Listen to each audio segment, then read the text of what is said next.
partie plus formelle. Je voudrais avoir quelques mots parce que vous le savez, nous débutons cette semaine, une semaine singulière qui va être marquée par 2 journées où nous honorerons notre mémoire collective. Et donc je voulais prendre le temps d'en dire un mot. Ça a été évoqué par le Premier ministre et par le Président de la République. Ces 2 moments d'émotion nationale et de recueillement où les Français s'inclineront respectueusement en souvenir de leurs disparus, avec demain les commémorations de l'armistice du 11 novembre 1918 et jeudi les commémorations des 10 ans des attentats du 13 novembre 2015 qui ont profondément marqué évidemment tous les Français. L'union nationale, la concorde républicaine, la résilience de la nation et le souvenir de ses héros. Puissent ces 2 dates nous permettre de nous rassembler à un moment où notre pays semble parfois céder aux divisions, s'abandonner aux polémiques, alors que la France, c'est notre conviction, n'est elle-même que lorsqu'elle est unie.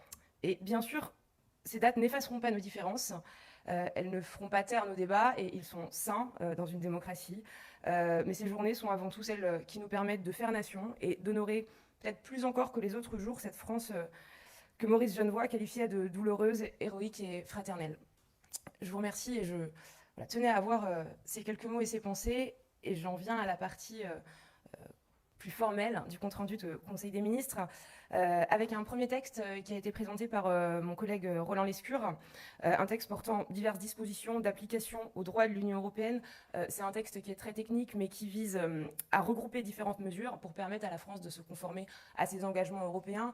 Il y a plus de 70 articles, alors je ne vais pas les lister intégralement aujourd'hui face à vous, mais en résumé, il permet d'une part aux consommateurs d'être mieux protégés, d'autre part aux agriculteurs d'exercer leur métier dans de meilleures conditions, et enfin il permet aux employés de travailler dans de meilleures conditions de sécurité et de santé. Deuxième texte très important qui a été présenté aujourd'hui, toujours par Roland Lescure et par Amélie de Montchalin.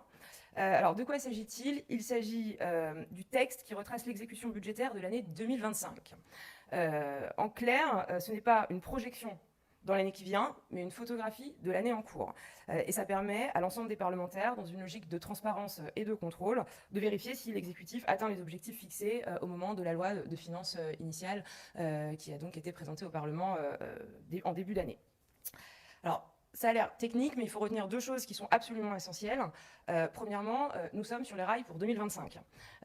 Il est possible de maîtriser le déficit. Le déficit pour 2025 est ramené à 5,4% du PIB, conformément à l'attendu. Donc c'était l'engagement pris et l'engagement est tenu. Ça prouve que nous sommes capables de maîtriser nos dépenses publiques et ça prouve aussi que l'économie française tient le choc, comme l'ont démontré les dernières publications de l'INSEE. Et je pense notamment aux indicateurs qui sont plutôt positifs s'agissant de la croissance, de l'emploi ou du commerce extérieur. Le deuxième point qu'il faut retenir, je pense, de la présentation de ce texte,